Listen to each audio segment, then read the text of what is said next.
The F-16V Fighter Jet downs a cruise missile with APKWS Advanced Precision Kill Weapon System, providing a proof of concept for using rockets from an F-16 targeting pod as viable munition to perform cruise missile defense. The BQM-167 Target Drone represented a cruise missile was intercepted over the Gulf of Mexico water range using cueing from the targeting pod.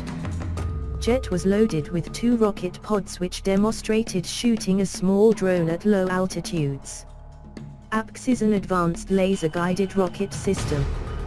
It is a plug-and-play as well as point-and-shoot weapon designed to engage a range of targets with high precision.